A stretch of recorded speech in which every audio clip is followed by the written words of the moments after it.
Vous aimez l'histoire juive ? Retrouvez Liana Gurfinkel dans Un jour notre histoire sur Studio Kalita, c'est tous les matins, pour découvrir ensemble les événements et les personnages qui ont fait notre histoire. 8h40, on est à l'heure en plus. Voilà, Boker Tov, Olivier. Boker Tov, Eliana. Alors, pour ce 31 décembre. Ce 31 décembre, les Chassidim, vous connaissez ? Bien sûr. Où est-ce qu'on les trouve en Israël, les Chassidim ? Mea Shearim. Eh bien, aujourd'hui, je vous parler d'une chassidoute qui a été à Tel Aviv de 1937 à 1968. C'est la chassidoute Hosiatin, c'est un peu compliqué à dire, et c'est surtout de l'Admour de Hosiatin à Tel Aviv, dont je vais vous parler ce matin.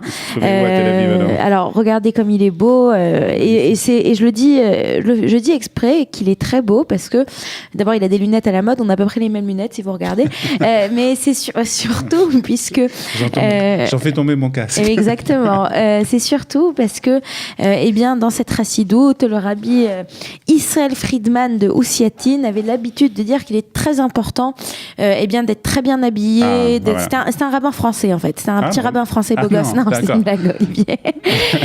Et donc il avait l'habitude de dire qu'il fallait être très propre sur soi, et ça faisait en fait kavod à la Torah, et on avait l'habitude de le rencontrer, de le croiser à Jérusalem, et souvent il sortait à Jérusalem et à Tel Aviv, mais à Jérusalem ça choquait un peu plus puisqu'il y avait ce grand rabbin, cet Admour, qui sortait un petit peigne et puis qui se rebrossait la barbe, voilà. C'est très important. Ouais. Alors, Rav Israël Friedman de Hosiatin est né donc en décembre 1857. Il est décédé le 31 décembre 1948. 1857. Ah, 1800, j'ai compris 1900. C'est pas possible. Il est né donc en Galicie et il est donc le fils du premier rabbi de Hosiatin, donc il sera le deuxième admour d'Hosiatin. Son grand-père n'était autre que Rav Israël Friedman Mirojin, donc une autre chassidoute, la chassidoute de Rojin, et c'est ainsi qu'il va donc recevoir le nom Israël Friedman et qu'il va rajouter à Israël Friedman donc de Hosiatin.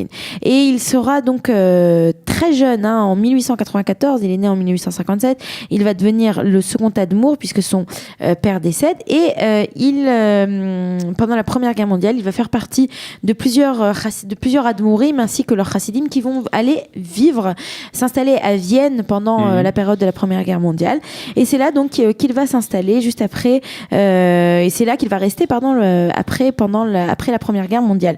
Il avait l'habitude donc de retourner en Galicie voir ses chassidim et de garder donc le contact avec eux. Et puis il était connu pour être un très grand tzaddik, comme l'appelait l'admour de Belz, tzaddik Yesod Haolam, donc un de ces tzaddikim, de ces justes sur lequel le monde tient. Exactement. Et puis il faisait partie de l'Agudat Israël, donc cet organisme, l'Agudat Israël, dont tous les juifs religieux faisaient partie.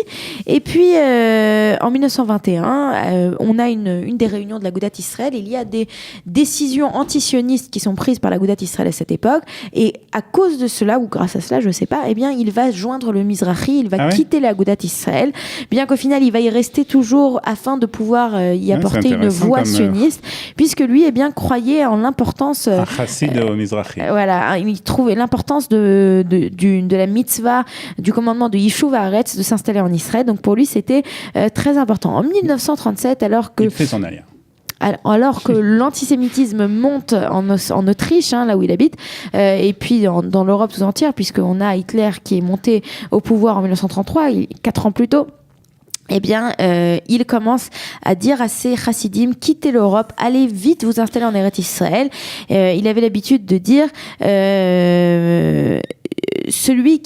que toute personne parte, même si elle doit partir en sandales, qu'elle parte maintenant, mais en chaussons, qu'elle quitte l'Europe. En 1937, il a 80 ans, il n'est pas jeune. Il monte en Eretz Israël. Toutes les personnes qui viennent le voir à la station de train pour lui dire au revoir, à la gare, il leur dit tout simplement toute personne qui peut vendre, vendez et montez en Eretz Israël. Si vous ne pouvez pas vendre, partez tout de suite, vous ne savez pas ce qui va se passer en Eretz Israël. Il a tout de suite compris ce qui allait se produire, et c'est ainsi qu'il va s'installer qu'il va faire son alia, il va s'installer à Tel Aviv. Pourquoi ? Eh bien, il disait, Tel Aviv est une ville bien plus juive que la ville de Jérusalem.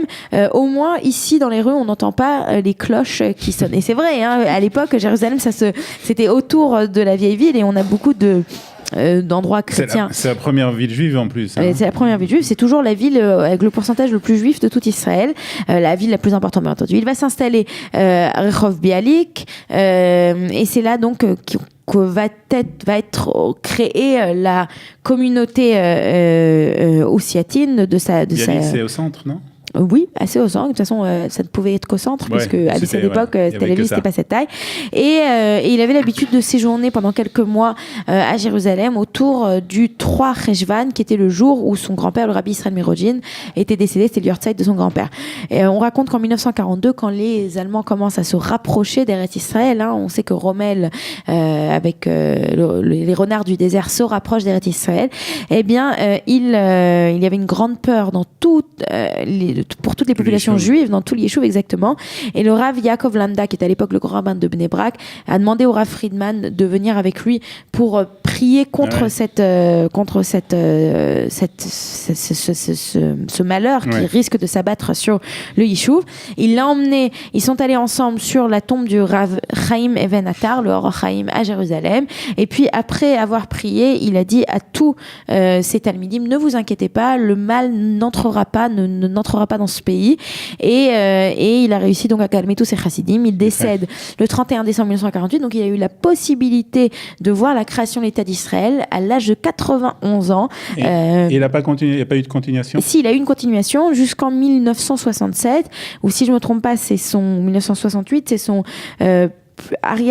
son petit-fils qui va prendre la suite et c'est son gendre qui va prendre la suite jusqu'en 1957.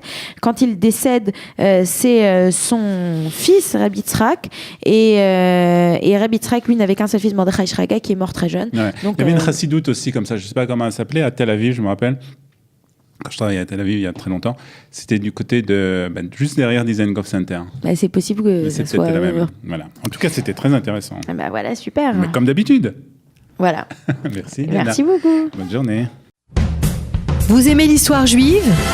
Retrouvez Liana Gurfinkel dans Un jour notre histoire sur Studio Kalita. C'est tous les matins pour découvrir ensemble les événements et les personnages qui ont fait notre histoire.